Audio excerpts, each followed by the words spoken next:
This scenario, you're a business owner and you have a 10-ton package rooftop unit that's at the end of its serviceable life, or you're a homeowner, you got a 3-ton split system heat pump at the end of its serviceable life. We'll say they're 12 years old for sakes of this discussion. The unit's down, it needs repairs. Do you A, repair the unit, B, get a brand new R-410A unit, which you can get right now out of a warehouse, or C, do you repair it in just enough so that it can get you to get one of the new refrigerant units? So that was a lot of stuff there. But what I'm trying to say is, do you fix it or do you flip it? Like, right, you got this R-410A unit. Do you fix it enough to get you to the new unit? Do you change it now? That's going to be the premise of this discussion today. So to help me work through this scenario, I've got a special guest here today. I got Joshua Griffin. Joshua, how are you doing today? I'm good. How are you doing? He seems to be happy. So I feel a little intimidated here because I've got like YouTube HVAC royalty on the show here. Tell people how famous you are. Just let them know how, like Tom Cruise famous, like when you walk through an airport, or. Oh yeah. The groupies, they want me to sign their butt cheeks. That's how famous. Oh my I've gosh, gotten. you're taking this podcast into whole new areas here now. So I had a email sent to me yesterday, and a lady said, "Hey, you were there's this list that this guy compiled of the most influential HVAC influencers on the internet, and wow. you're number 17." And What? my first response to my wife, I didn't say this to the lady. I was just like, "Thank you for sending this to me." But I told my wife, I was like, why am I 17? Why am I not number 3? couldn't be happy with that 17. It gives you something to strive for, right? That's right. Well, I'm sure I was like number 450. So one day I'll be up in the teams. No way. I'll be able to have that conversation. But No hey, way. thanks for coming on the show today. Hey, thanks for having me. I'm a big fan of yours, and this is a really cool topic because it's ever evolving. I think that this was if we had this conversation 2 years ago and maybe even a year ago, there was a simple answer.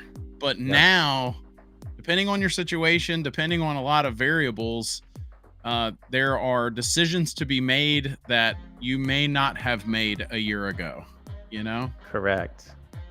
Yeah. And it's like, I just got an email the other day from a business owner. Hey, she's very environmentally conscious per her email. I want to get one of the new refrigerant machines, but the contractors are telling me I can't get one right now. And I've talked to 3 of them. I said, well, they're probably right. What do you think? They're making that up? Like, we can't get them right now. So, let's, for those who don't know what's going on in the industry, let's take a step back and maybe we'll just go through some milestones here. So we've got R-410A is the major refrigerant we have in split systems and package units. It's been around for a long time. The shift in the world environment is to go to what's considered low GWP refrigerants. So low global warming refrigerants. Now, when we say GWP, we're talking about the refrigerant molecule itself, not the GWP that might be produced from the unit. So there's a little bit of confusion there, right? It only has to do with the refrigerant in the unit. So the GWP of R-410A is 2,000 something, and then the GWP of the new refrigerants are lower than 700. So that's kind of the shift. And in the HVAC industry, we don't make up the rules. We just kind of respond to the rules. This particular rule is come down from the EPA, okay? Following suit with the worldwide kind of shift towards these environmental movements. And every couple decades, there's another one. Like when I first started, it was the ozone was the big thing. Remember the ozone layer? Remember that big hairspray thing in the 80s? Like there was we're all going to get fried. We're all going to get fried. So that was the big shift back then. So we went from CFCs, chlorofluorocarbons, to HCFCs to HFCs. So we slowly transferred to refrigerants that don't have any chlorine in them, because chlorine's what attacks the ozone, yada, yada, yada. So the ozone's made a big comeback. There's not a big hole anymore. So that's good. We need the ozone. It keeps us from getting fried, like you say. But so now it's all about GWP. So what the important milestones are is, as of R-410A HVAC, you cannot ship a unit with 410A refrigerant in it unless it's commercial VRF. That's a different thing. That gets an extra year just because of its complexity, I'm assuming. I'm not really sure why, but I think it's just because to change that over, it's very complex. So right now we're kind of in this quandary, right? You kind of got manufacturers are taking the last orders for 410A because manufacturers, this is and you do a lot of stuff on social, Joshua, so you probably heard this, right? This is all a scam from the manufacturers to make money. Right. It's manufacturers can't stand this stuff. It's very well, explain it better than I can. It's a pain to change over these refrigerants as a manufacturer, right? I think the biggest thing with this, now we can argue whether or not this is a good thing, but the new equipment also has extra hardware and new things that can go wrong, because these, and maybe wrong is not the right word to use, but new things, new hardware such as sensors that are going to sense a refrigerant leak, and then that unit will go into mitigation mode because of in the name of safety. And so these things obviously, at the end of the day, if nothing else, they cost money to design, to engineer, and to produce from a raw material standpoint. And so I think you're right. I think most of the manufacturers, if they were to get a vote in this, they would probably vote for, let's leave this alone, and I got good margins right now, and let's just move a bunch of boxes. They would probably rather not have to invest in, new ways of assembling these things in the factories and all of that, right? They've already built the assembly line. Let's just make money off of it now, I'm sure, is what they would probably vote for. So 100%. And most of the feedback we get, so if you're a manufacturer and you're using 410A, you've got basically two viable options. You got R32 and 454B. Those are the two replacements. A2L classified refrigerants. We'll talk about that in a minute. But in manufacturers, we rep products that have both, that use both, use both those refrigerants. And as a manufacturer, you have to determine, first, you got to determine which one you're going to go to from 410A. There's many variables they look at. Then you got to design it. You got to engineer it. You got to order out, it's all new compressors. It's not the same, gear in the equipment. There's UL ratings because they're now classified as A2Ls. And then there's more complexity to it. So the point of that whole discussion there was to say, this is kind of, we react as the HVAC industry to this. Now you've got to make a decision. When's the last time you can order 410A equipment? Like, I'm manufacturer A, I'm telling you right now, this month, and it's different for everybody. This month is the last time you could order 410A machines. And the reason that is because they want it, if they've got an inventory of compressors, they want to get rid of that. They want to use up all that equipment so that that parts, so they could start shipping and manufacturing the new refrigerants.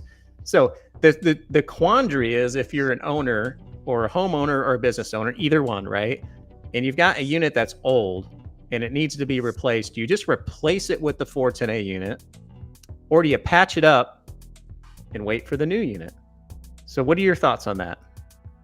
So again, I think if we were to have this conversation a year ago, and the reason I do it, I'm going back in time, is I think that, again, now there's a little more to the conversation because of these new refrigerants. So again, if we were to go back a year ago, I think it probably the biggest thing that would weigh in your decision is, how much is this repair going to cost? Because if it's not much, let's throw a Band-Aid on it and get a little more life out of her, right? So that was an easy decision to be made.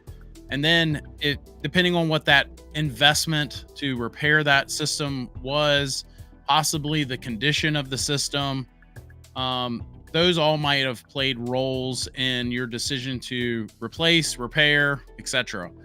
But and so I will say this: even when we heard grumblings and knew that this was coming, I would have folks ask me, "Hey, should I wait?" Obviously, if 410 is getting phased down, it's probably going to go up in price as it becomes more scarce. Should I wait? And for the longest time, I told them, look, we've got plenty of years to come. This isn't like R22 where it's going to get completely phased out and a light switch at some point, which I would argue that R22 wasn't a very drastic switch either. However, this 410 is going to be around a little bit longer.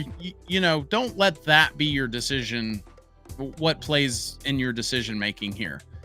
However, now I have changed my tune. I've changed my tune for the last 2 or 3 months, and I'm now the guy that has been saying, if I was talking to my own mom, I would probably tell her to wait. You're that guy. You're that guy now. I'm now that guy. I changed my tune just like just like a politician would, and I think now, for me personally anyway, I can't speak for everyone in every situation, but if I could band-aid that system, if that's the word we use, if you want to repair that system, again, if it's not a large investment, then obviously it's still a no-brainer on that 12-year mark, right, that you were using. Right. But let's just say that it is a large investment, that you're going to have to put a couple grand in it to repair it, pay for the refrigerant, pay for the materials and the part, labor, whatever, to put that a part in there to get that system repaired. I don't know. Now might be the time that you might want to wait. Let's get a little more life out of her. And instead of buying a 410 system that we already know that refrigerant's being phased down, maybe, just maybe, it's time to finally wait until those new refrigerant systems come out. So you're leaning slightly towards, and it depends, right? It depends on if it's a bad compressor, but you're looking at the coils like, dude, these things are going to last. Like, you're lucky if you get through the summer. You might be spraying the garden hose on them, but we could patch you up to get to the new refrigerant unit. In that scenario, does it make more sense just to say, dude, just put a new 410A in here? You're gonna end up spending half of the value of getting a new unit on this unit. So it's kind of depends, right? It depends on what the state of the unit is. Is that what you're saying?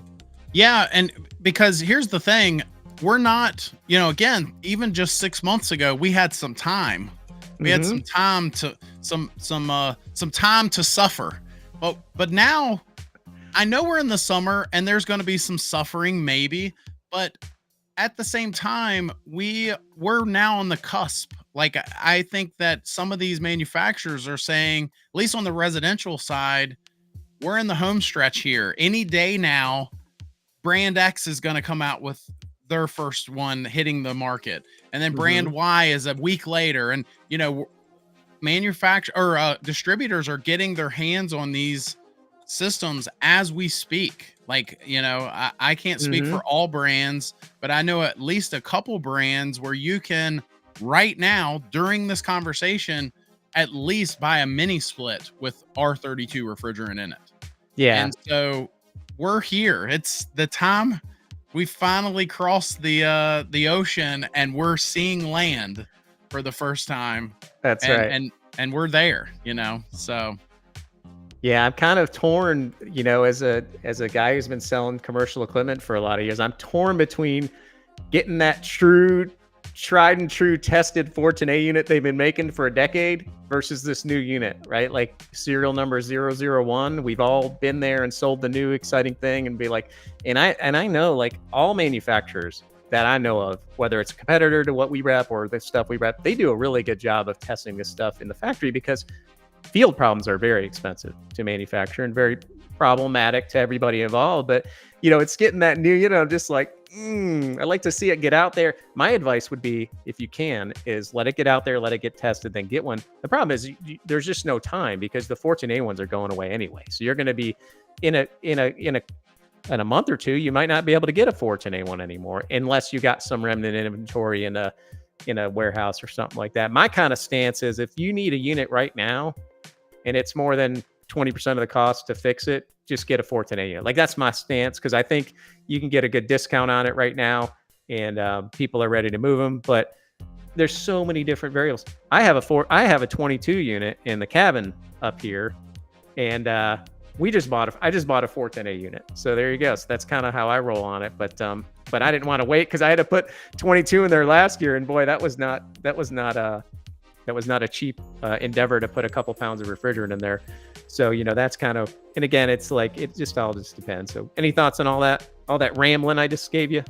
Well, no, I will say that is one thing that keeps getting pointed out to me that I think is something to mention, because and so what I'm talking about is, because of these new the new way of mitigation and the new hardware and all of that, the new equipment is going to cost more. At least that's what we're being told. I cannot verify that. I've not laid hands on one of these systems yet. I think we will in the next couple weeks, is what I'm hoping for, or at least have the ability to order one in the next couple weeks. But I think that that is the only other variable here that might play a big role in your decision making, in that this new equipment is going to cost. I've heard different numbers. I don't want to throw a number out there. Right. We just don't know yet. Wise. Yeah, but they are going to cost more. There's more hardware, if nothing else. And if it's a communicating system, then maybe not necessarily hardware from a standpoint of having a control board, but you're still going to have the sensor. You're still going to have the internal programming and all of that. And all of that costs money, unfortunately. Those engineers want to be paid what they designed it. And so that is the other variable here that folks are considering, that it is going to cost more for these new systems. So maybe, just maybe, like you said, save a little money, go ahead and get a 410 system. And maybe might be your decision. That's not the decision I would make, but it's a valid decision. It's a valid point. 100%. Right. So if you watch this show, you're going to leave here with going, well, what do I do? Because everyone's got a different scenario, but you can always contact either of us. We'll be glad to give you our 2 cents. But so what do you think about like just changing solely on forget about all the other factors, but like, I'm worried that the refrigerant's going to be very expensive in a year. Now before you answer that, let's talk about, so there's 2 different things going on in the industry. There's the restriction of when you could ship the equipment, and then there's the phase down of the actual production of the refrigerant, R-410A. So right now, as of this year, we're in a 50% reduction from 2022, which was the baseline. So initially it was 10%, then another 40%. So right now, you can still make 410A at a pretty decent capacity for a couple more years, and then it reduces around. So it's not like they're just shutting the spigot off on 410A. Also, I think recycling is going to take a big jump in all this, because there's tons of 410A equipment out there.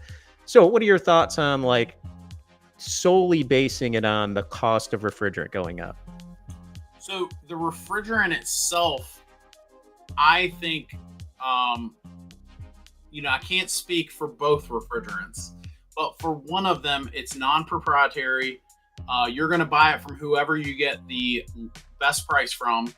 And, with R-32 specifically, I think that there will come a time, say 5 years from now, where let's say 410 has jumped dramatically in price, and R-32 is still, because it's non-proprietary, no one holds the patent to it.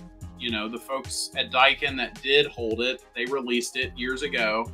And because of that, I feel like you should take comfort in knowing that, for years to come, it should be competitive. That's the word I'll use. I don't want to say cheap, but it is. I will say this. If I were to go buy a jug of the 3 refrigerants during this conversation, R-32 is, for me, at least in my market, the least expensive one to buy. And that's now.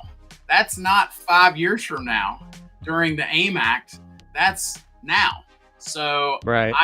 I think that should be something that plays a role in this. There was one other point I was going to make as far as the refrigerants go, but I think that plays a big role in all this. Yeah. The good thing is, I think there's going to be, just like R-22, you can still get that today. It's crazy expensive, but this is like a decade after the transition, so it should be pretty scarce and pretty expensive. But yeah, I think solely based on the prices, and people forget sometimes you only need it if your unit leaks, right?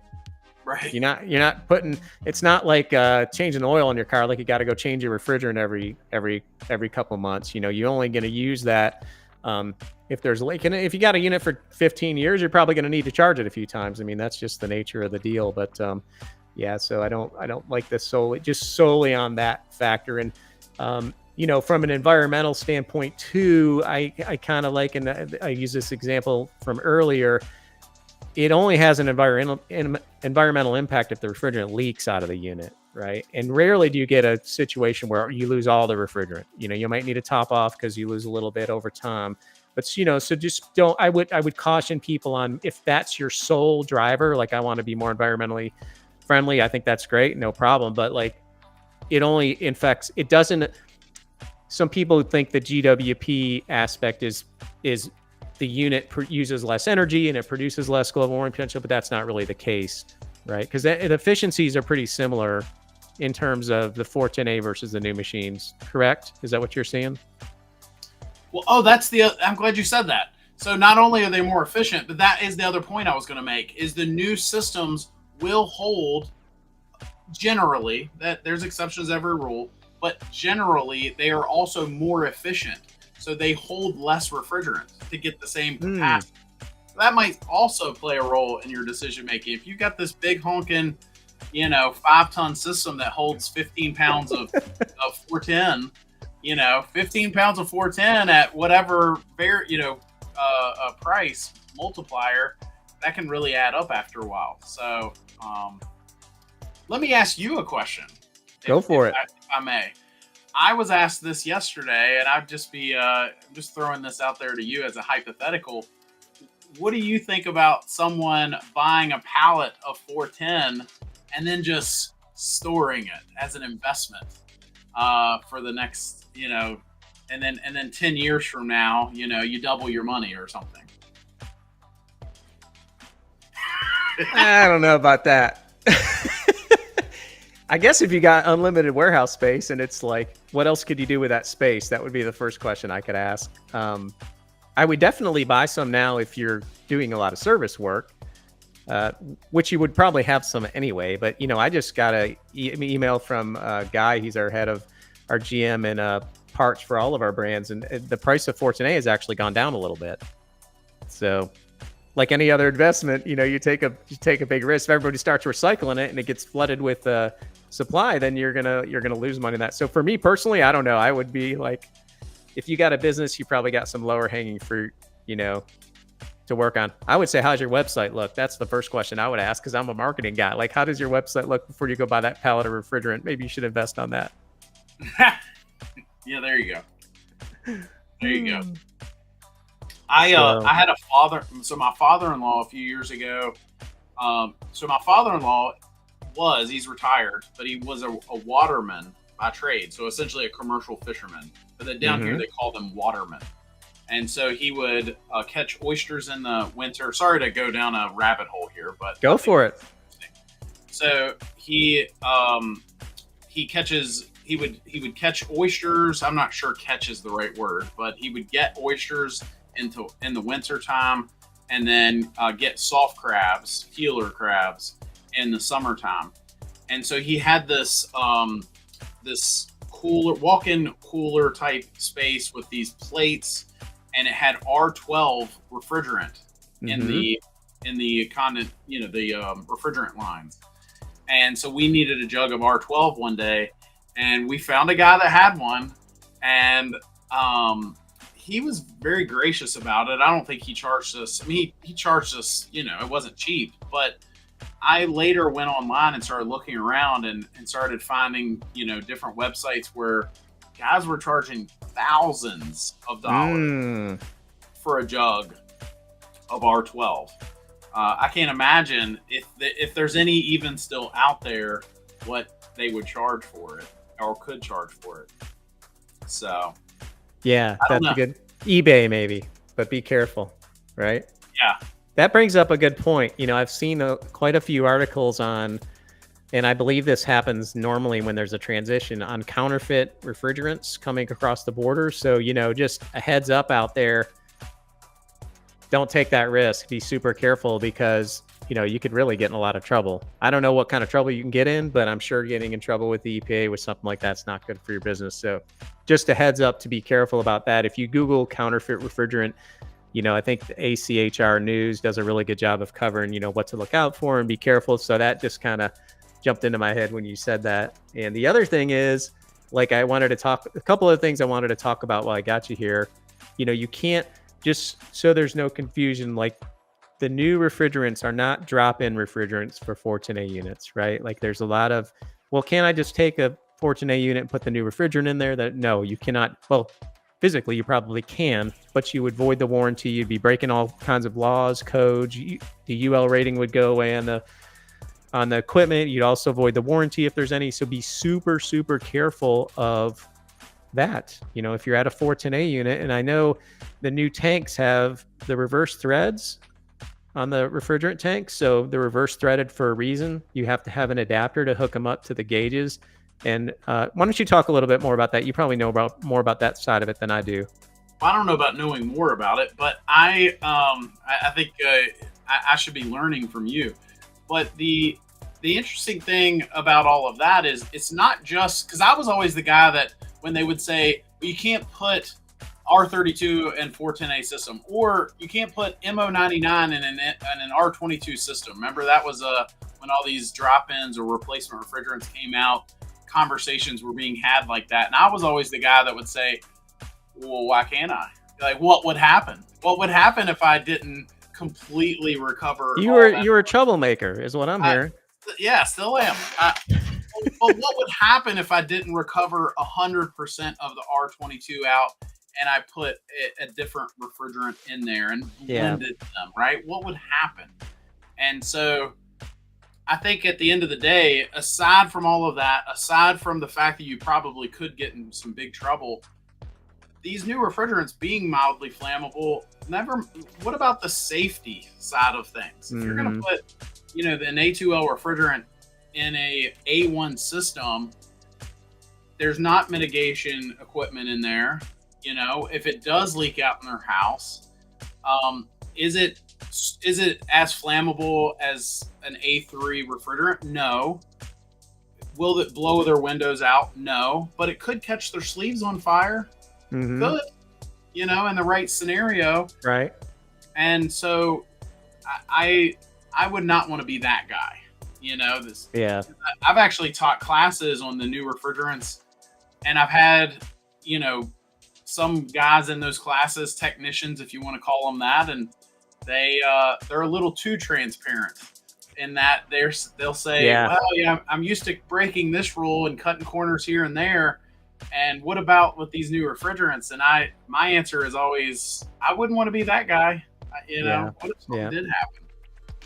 Yeah, I see a lot of those comments online too, and I'm like, man, you guys got to be careful. It's not like, when in the 80s, I used to help my dad on service calls, and you'd wash the tools and the refrigerant and stuff like that in your hand. It wasn't even thought of back then, but you get in a lot of trouble today for doing that kind of stuff. So just I echo that caution and the safety. So you brought up the safety factors. Let's talk about the A2L-ness of the refrigerant. So a lot of people don't know. So the A2L comes from ASHRAE 34, which is it designates the safety of refrigerant in terms of flammability and toxicity. So the A means it's non-toxic. The 2L determines the level of flammability. So there's 1, 2L, 2, and then 3 in order of flammability. So an A3 would be like propane, like you mentioned earlier, which is a refrigerant and cooks steak really well. An A1 would be like R-410A. There's an A2, but then, the R32 and R-410B aren't quite an A2, and they're just barely an A1. So they're just a little bit over that. That's why it's A2L, which stands for lower, I believe it's lower flammability. Yeah, I'm looking at my thing here, lower flammability. So, you could look up videos on YouTube, and I don't suggest anybody try this at home, but you can look up videos of YouTube of guys they got a tank and they're in it, they're in a reasonably safe area and they're lighting it to show it's really hard to light, right? Like, it's not like propane, but it is very serious if you violate the UL rating and the codes of the building and put it in the warranty. So it's, we share often about, don't be frightened of the flammability aspect of it, but we do that with caution and say, look, that doesn't take away from the seriousness of the other aspects, the UL and the codes and everything like that, right? Yeah, I've heard it said a few times that these new A2L refrigerants are probably closer to an A1 than they are an A2. And so one of the things I talk about in my class is, these homeowners, they're already driving wrecking machines with, possibly an A2L refrigerant in the air conditioning. They all have an A3 fluid in the gas tank. They have in their own homes, gas lines going to an open flame in the furnace. And that's aside from all the other possible appliances. I think at the end of the day, do we need to be serious about these new refrigerants and making sure that we're doing proper things to be safe? Yes. But do we need to be fearful? Another thing I do in my class is I'll say, anyone in here born in another country? And I had one class where 6 different people in there were born in a different country. Wow. one from Poland, one from Mexico, one from somewhere in Africa. It was just a whole hodgepodge of different folks in there. And so I'll kind of jokingly say to them, well, no offense. And you always know someone's about to say something offensive if they say no offense. I have to be honest with you. That's another one. Yeah, I have to be honest. Yeah. Oh, thanks. So, but no offense. If Europe and Asia have had these, refrigerants for decades, I think we'll be okay. I think, homeowners should take comfort in knowing, is this new to our country? Yes, but we're late to the party here. Other countries have had them for years, and there's no reason to be fearful at the end of the day. So I do think we should be serious, but I love some of those YouTube videos that I've seen. In fact, I had a guy call me just a couple of days ago, and he said, hey, I was wondering if you'd be willing to come in and teach that class to some firemen and, people in the emergency side of sector of our area. And we've gotten the proper approvals from whoever, and we're going to try to ignite this stuff in front of everyone. And would you be willing to come in and do the classroom side of things? And I said, only on one condition. And he said, yes. I said, I want to bring my camera. I want to be there record with the that, camera right? To record all of this. And as long as that's okay, then yes, I'll come do the classroom side. So we'll see what happens. Yeah, that'll be great content. You'll have to share it with me. I'll be glad to share it with all of our viewers as well. So yeah, so I can't pass up this opportunity since we're talking about A2L, and just going to show this slide here. By the way, credit to some of these images to both of these images to Homeowners, who's the manufacturer of 454B, who's good friends of ours. And so the way they test the flammability, the flame spread, the flammability, is they put it in this beaker, which is on the right here, and they bottle it up, they mix it up, and then they give it a charge and they ignite it. And the length of the flame spread determines where it falls on the classification of an A1 or an A2L. So this is an A1. So you can see 410A is right butting against the edge of the yellow line there, that 90-degree angle. So where would you think like an A2L would be? Like, I'm thinking flammable. I'm thinking, oh my gosh, it's going to cover the whole screen, right? But in reality, it is right there. So it's just barely over the A1. So, when you think about it in those terms, okay, it is a different classification. It does have a larger flame spread, but really the reality of it is these refrigerants they take a lot of energy to light. It's not like you can light propane with a spark, like a static electric charge. Very easy to light. These are not. When they do combust, their flame spread is very slow, and they don't, hang around for a long time. So that's kind of, and you need a higher concentration of them too. There's concentration limits and stuff like that. So just wanted to take that opportunity to throw that in there because, go ahead. No, I was just going to say, I just wanted to point out too, is 410 did light. It did. Good point. It is technically, I don't know if it fits the parameters to be called flammable, but it is ignitable. It's the word that we'll say. And, I think most of your audience, they're a little, you've got professionals and different folks that follow your content. So most of them already know this, but just throwing this out there, and that is 410 has R32 in it. It's made up of half R32. So again, at the end of the day, if we're talking to a homeowner or a customer, they don't need to be fearful of this stuff. They've already got it. 410 already has R32 flowing through those refrigerant lines. It's going to be okay. Two very good points. So I love what you said about, being safe, but being cautious, but not fearful. That was great. I love that. I'm going to have to borrow that. That's a really good one. And then, you've already got these A2, you've got A2Ls if you got a car, like you said, over the last couple of years, your air conditioner has an A2L refrigerant, right? And then the gas is, of course, very flammable.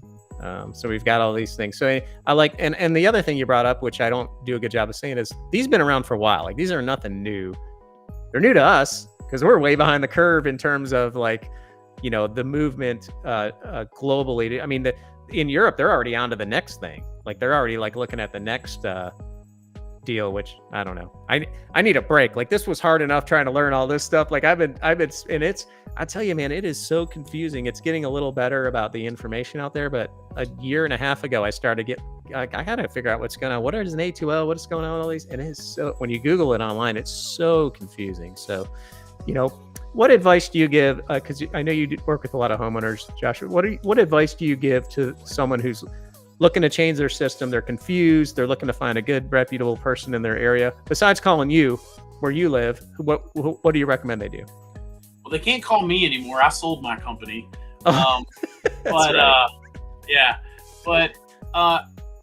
That's a loaded question. So it's actually the whole, not to throw a plug in there, but it's the whole reason I created my website. So my website's called New HVAC Guide, and it's essentially a guide. It's as if I were to have written a book to tell a homeowner, here's the pitfalls to avoid, here's the steps you should take. And so I think at the end of the day, I think that I feel like probably half of all the problems that homeowners face when it comes to purchasing a heating and air system or even repairing a heating and air system would all be alleviated if they were to choose a good contractor. Now, I think that's a whole nother topic, a loaded topic, in that it's easy to say, oh, well, just find a good contractor.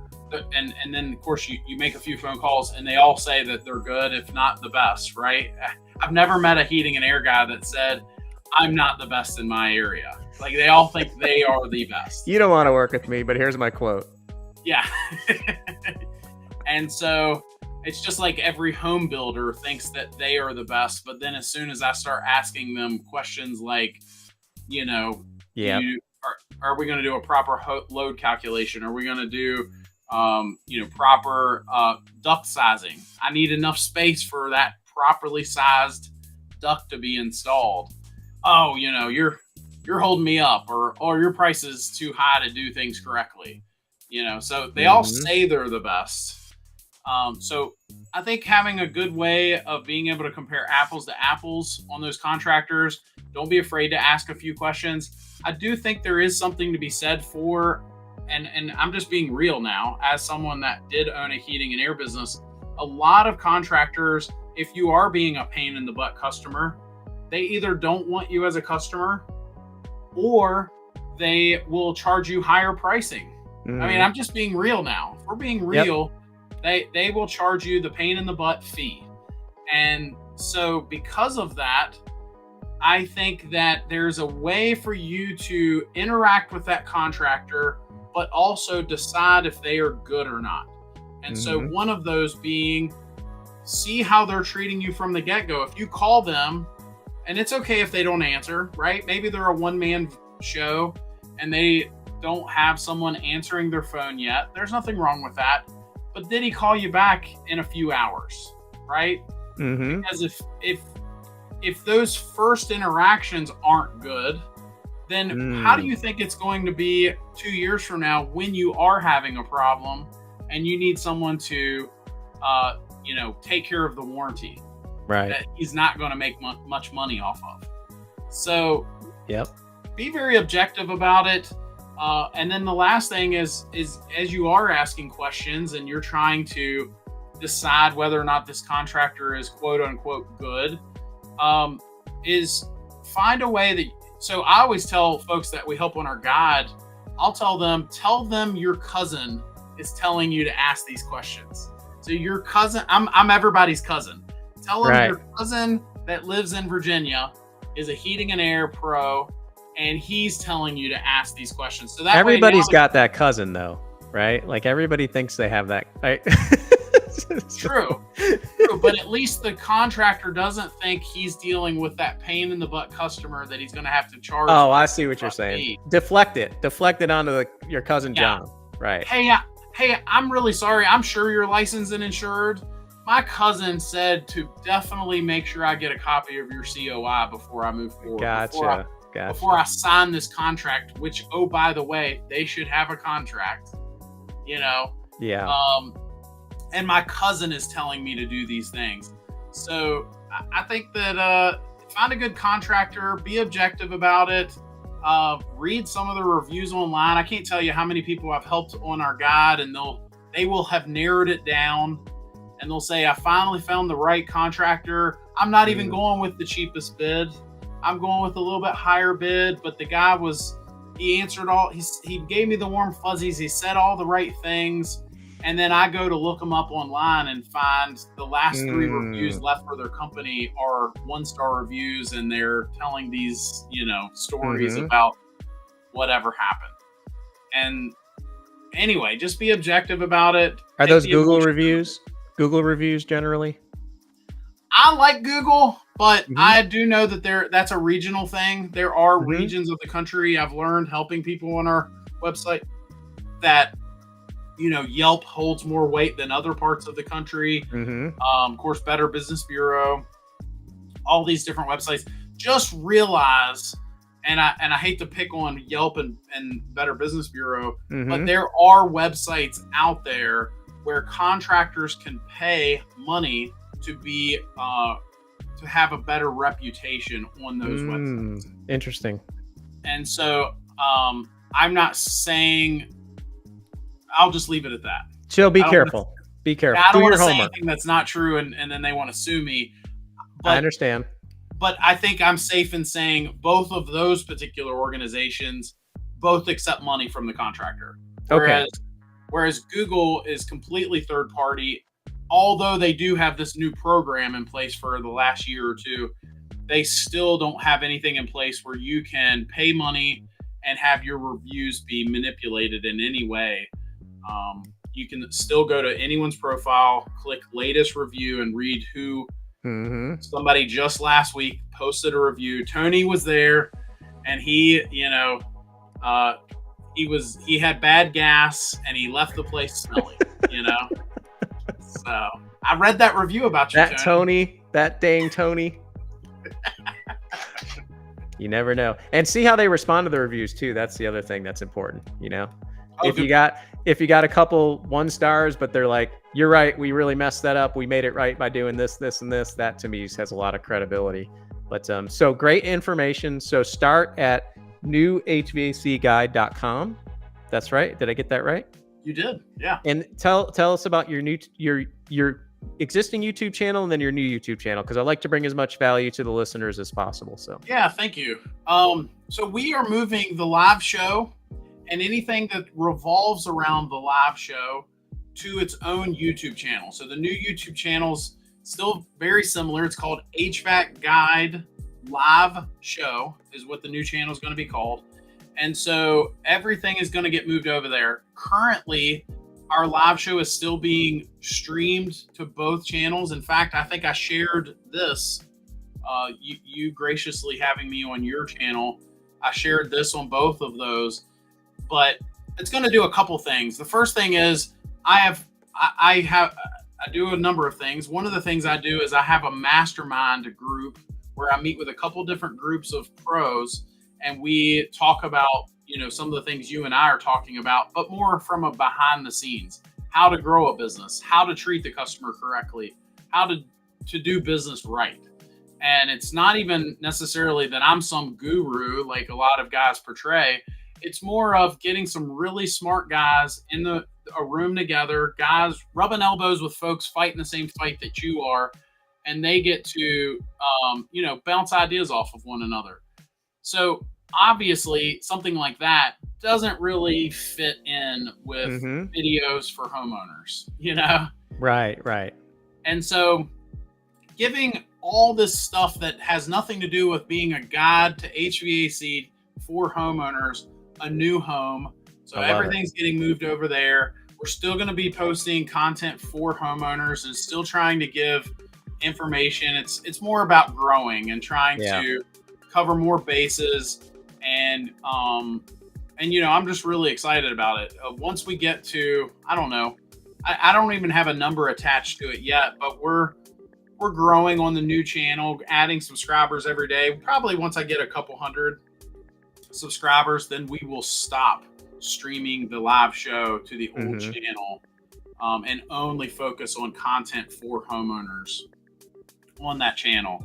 But yeah, so new home HVAC guide live show, and again, that we're going to be doing content for homeowners, for pros, for having awesome guests like you were on our show not long ago, and just having a really, honestly, the thought process, and since then I've seen some other cool shows come out, but having a place where anyone and everyone can come and watch a show and get information that they're not getting anywhere else. That's the hope and dream.